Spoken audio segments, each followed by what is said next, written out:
After the tone, please record your name, followed by hash.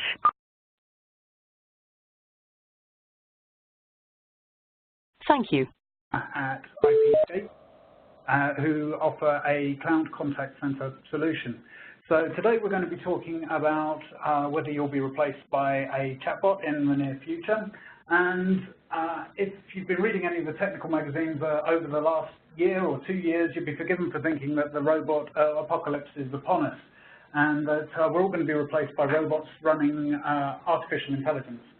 And there's no doubt that there have been huge advances in natural language processing and artificial intelligence, but the execution has sometimes been lacking.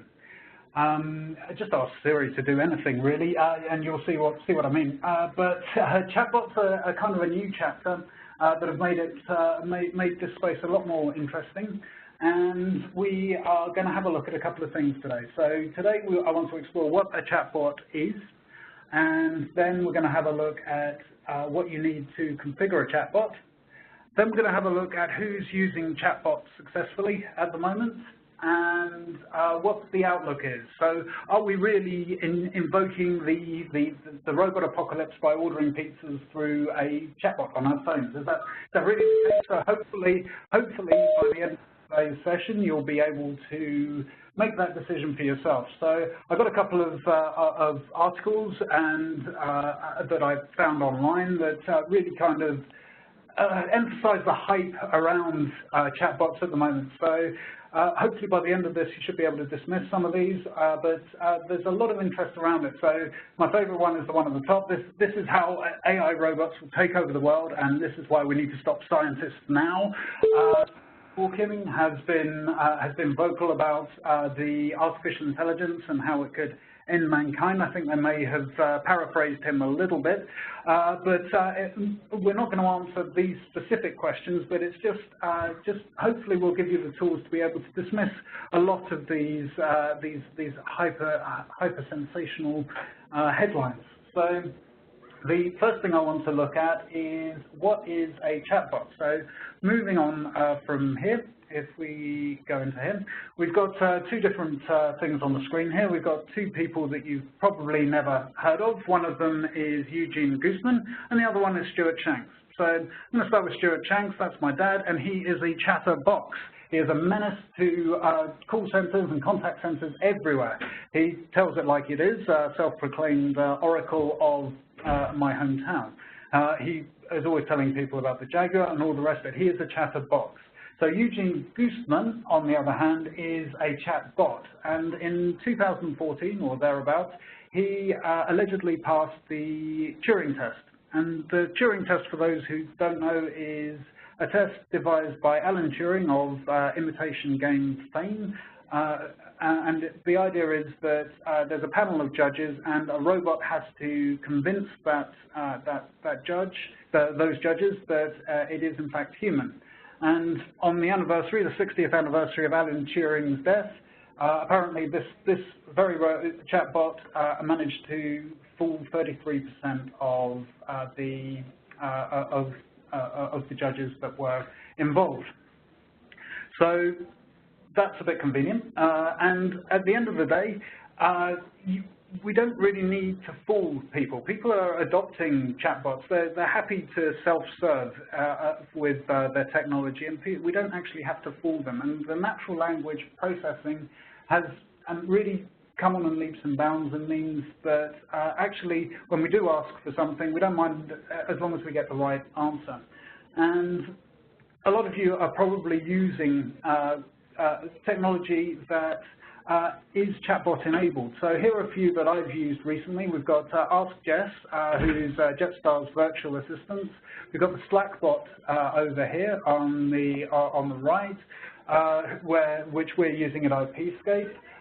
We've got the Messenger bot here, which is integrated into Messenger, and we're going to be talking a lot more about that later on in the session.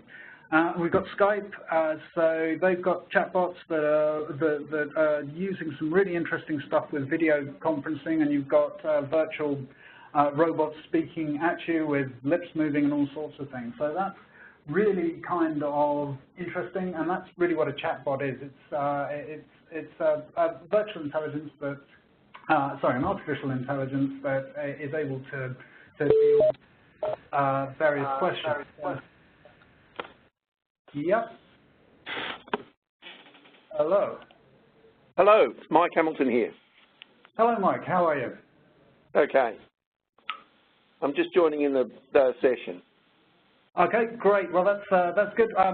What I'll do is I'm just going to mute you. I'll mute everybody if that's okay, and we'll take questions at the end.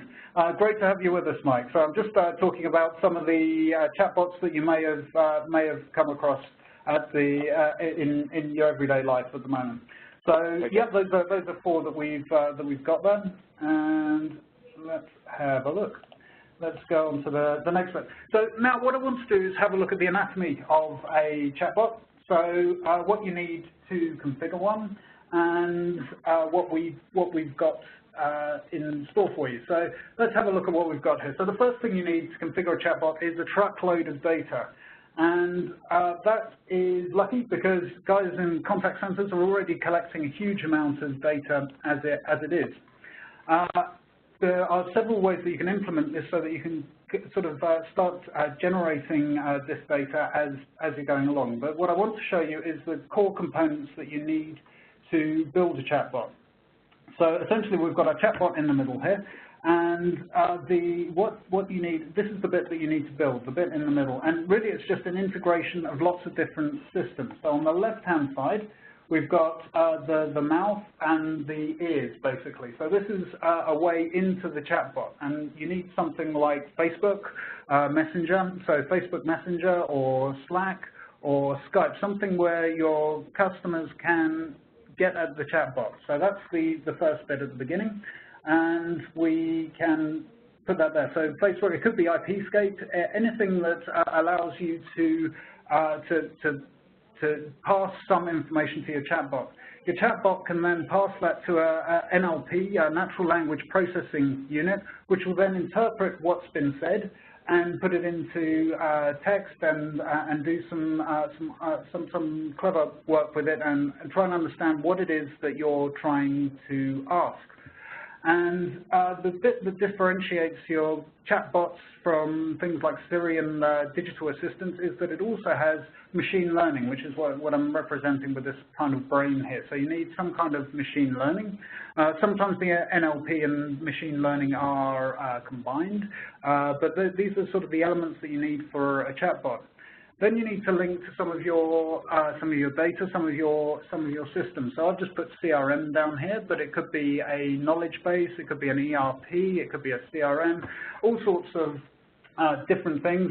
It could actually just be a link out wherever you've got an API. You can link to any database online. You can ask online. So basically, to see that flow, basically what we've got is the information coming in here. So it comes in on the left-hand side.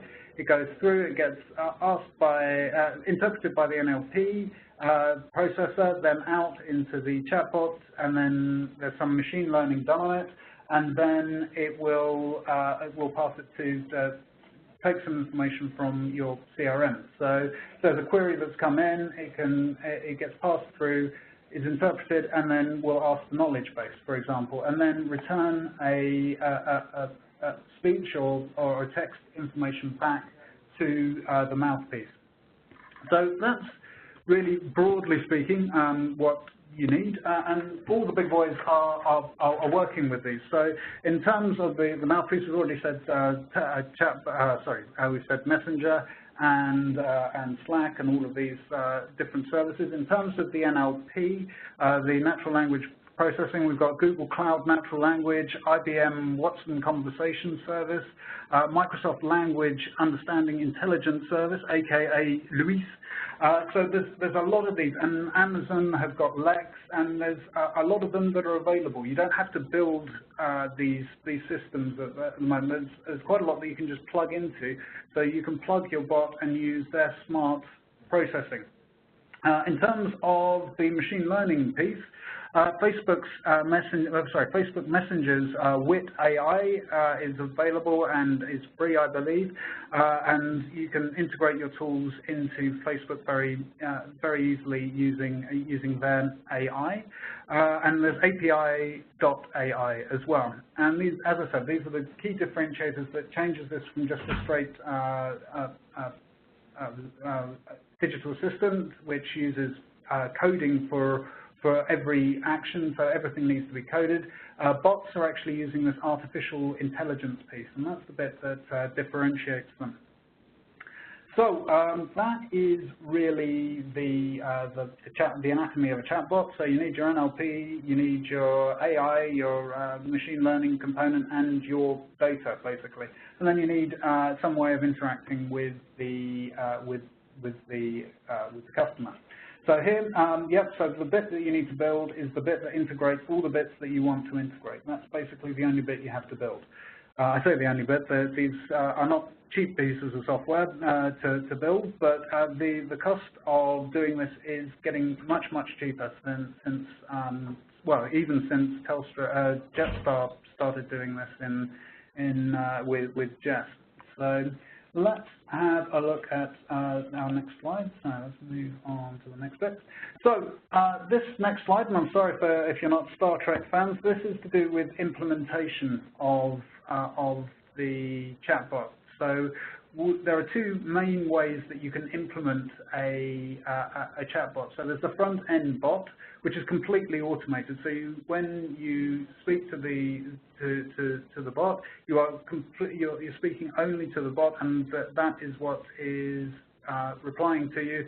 It's completely automated. There's no human intervention at the beginning stage. So really, with this, you've got to make sure that your procedural escalation procedures are really good, so that you're not going in loops. And really, it's the most expensive kind of implementation. With the other type, you've got AI assisted. This is human in the loop kind of thing, and this is what a lot of people are doing to gather information. They've still got humans answering the phones or what have you, but they are being prompted, or not necessarily answering the phones, answering the chats or whatever interface you're using to get the information from the client. Basically, they're being prompted by a bot. So essentially, the bot is listening to everything that's going on in the conversation and then making suggestions. And we're going to have a look at a couple of examples of each of those two kinds of implementation. So moving on. So this is Jest, and this is who's using chatbots successfully. So this is one Australian built, quite an early adoption of chatbot technology. We have this there. She is sat on the Jetstar website. She's managing 140,000 conversations per month, and she has an 80% first contact resolution. And the way that it works is that there's an agent sitting there who receives the chat, a human agent, and those agents are being prompted by an AI, by a chatbot. So basically, the bot is feeding the agent information, potential solutions to problems and templates that they may want to provide. Yeah, that's not this one. This one is actually a completely automated front-end bot. That's another type. Sorry, my apologies. So basically, she is the completely automated type of bot. So that's the Australian one. We've got a Chinese one, which is the China's merchant bank, up to 2 million calls per day, and that's completely automated, and that sits within the WeChat bot, the WeChat environment, which is similar. It's the Chinese version of Facebook, a much more muscled-up version of Facebook, and that's completely automated. And they've really gone over. They're really involved in this, and they've really staked everything on this as their contact center solution. So those two are the fully automated type. So the most expensive type to implement, and they are two examples. So the assisted type, this is KLM. People like this, and this is an amazing bot that they've got there, handling 30% of cases using the bot. And essentially, it handles everything after a customer buys their ticket on the regular website. So they buy their flight on the normal website, and then click a box to say they want a contact via Messenger. So this is a Facebook Messenger thing. So they become clients. The KLM then effectively becomes a contact within a person's Facebook Messenger. And they start getting chats, automated messages saying, do you want to check in now? And they're kind of handled all the way through. So it's a really nice interface where you can then get your boarding pass and all of that kind of stuff. It's all automated on that part. But they're now a contact within your Messenger, and you can now send messages to KLM, and that's where you've got agents answering any queries they may have. So they might have queries about baggage allowances and that sort of thing. And the agents, in this instance, are being provided with templates to answer any questions that come along. So this is a really great interface. They seem to be using it very successfully, and this is the kind of implementation that I think is going to become more familiar. So within Facebook. So that is great. So let's have a look at another one. Facebook themselves are implementing a bot as well. This is their native bot. They provide a lot of tools for you to build your own. And most of the ones that you build yourself, you basically there's no installation of software. It's just linked to the contact, to your customer's contact within Messenger. So it's a really interesting way to do it. So again, going back to KLM and all of this stuff, you don't need to download any software, and that's where the bot's power lies. And as more and more, we get more and more interfaces. Basically, you've got a familiar interface. You don't need a wallet or any of that stuff. It's just sat in the familiar messenger app. So back to Facebook N, a personal assistant inside of Messenger. So this is great. I think this was launched in August this year, and the first instance of it is that it's introducing suggestions from N. So we've got things, so it's listening into your conversations, and it basically makes suggestions to you. So you can see in the picture that we've got there, or I hope you can see, it's suggesting stickers and things like that you can do within Facebook, within Messenger. So it's listening in. If you're talking about food, it may well prompt you with some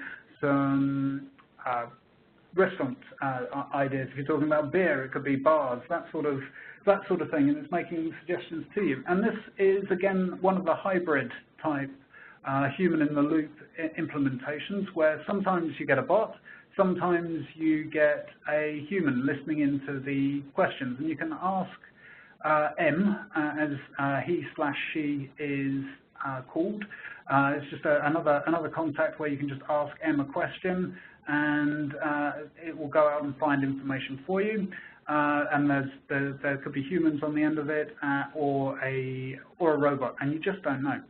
And this has made it much more effective than Siri, because Siri has got a lot of less artificial intelligence, and it's just a much more powerful system with the hybrid. And as they collect information, they're monitoring what the actual what they call Facebook trainers. They're training the robot to become cleverer and cleverer. So at some point, it will become totally automated, I believe. So I think that's what they're doing with this. So Facebook M, a great and interesting idea, using the hybrid approach, making suggestions to you in an automated way, but you can also just ask the question. So that is Facebook M. It's kind of new. It has reached Australia. I haven't had too much of a play with it, but it is an interesting implementation. I think the idea of integrating these bots into familiar applications, I think that's the idea. So if you're implementing into Facebook, into Skype, any of these things that you're used to using without having to download any software or without having to go to another website. You don't have to, the idea of complicated websites and all of that is irrelevant now, because you just ask your Facebook or Slack or whatever it is a question, and it will take you to one of these bots. And basically, these bots are just contacts within your within whatever messaging system you're using. So those are the kind of implementation. So just to recap, we had Jess, who's fully automated, not as I was saying earlier. So she's fully automated, and she's on a separate website, so you still have to go to that website. KLM starts off on their website where you buy the ticket, and you then the ongoing relationship is managed through a contact in Facebook Messenger.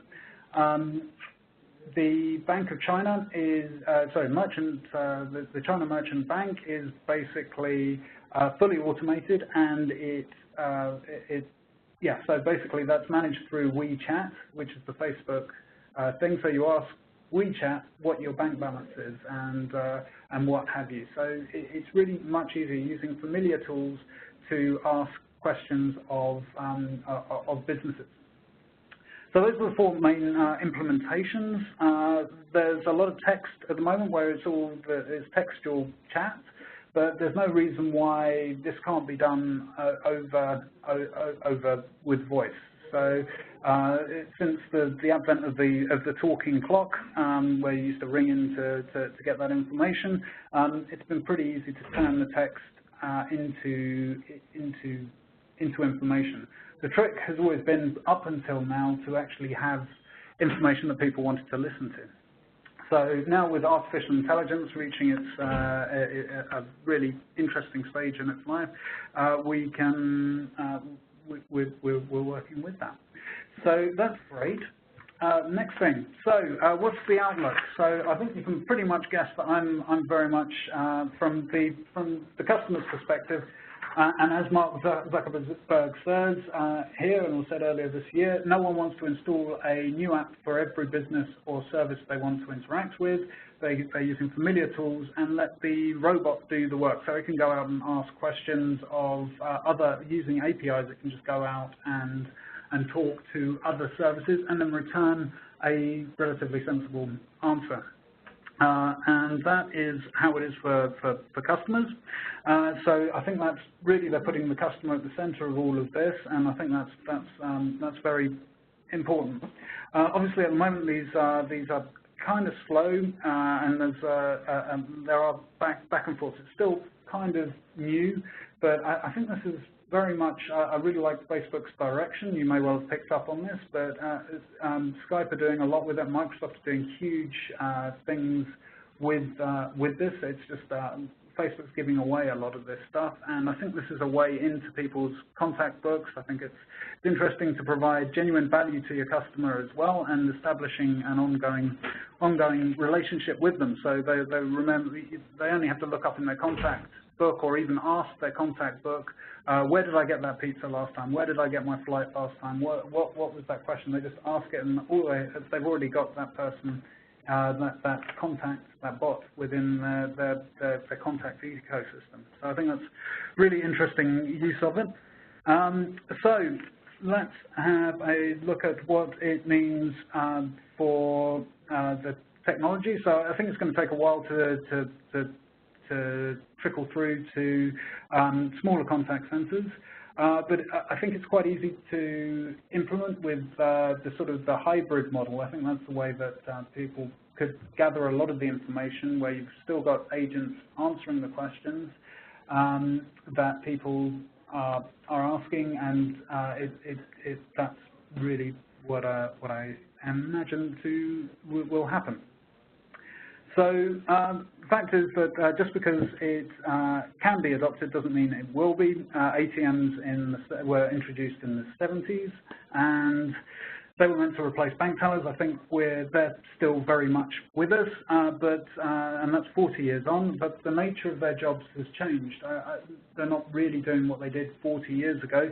They're more salespeople, they're selling different products, and I think that's what is kind of going to happen in the contact center industry. And I've got a white paper here with some quotes from the white paper that was done by BT, Super Agent 2020, by Nicola Millard and someone called Alcock. But it's a really good paper, and we'll distribute that afterwards. And they explore the idea of this, that chatbots are IVR for digital, basically, steering people for simple queries through known knowns, and basically the nature of the job is changing. So really, people will only get involved for really difficult things, and the simple stuff is all being handled by the robots. And there are different jobs that are available. So we've got Sally, the Swiss Army knife advisor, got the troubleshooter, negotiators, and these are people that are really, really good at what they do. So you have fewer of these, and they may work for a few different companies that they know a lot about, and they may not even be in contact centers. This could be much more decentralized.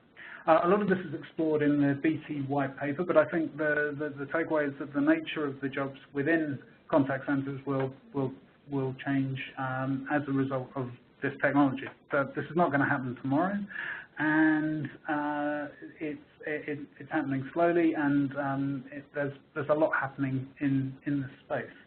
So that is really what I wanted to speak about today.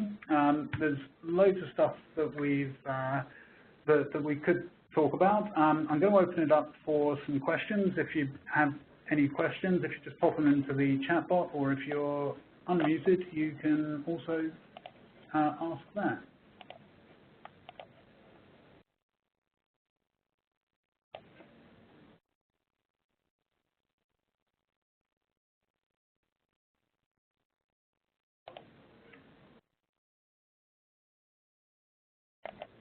So that's great. It doesn't look like there's a huge amount of questions then. Thank you very much for coming along.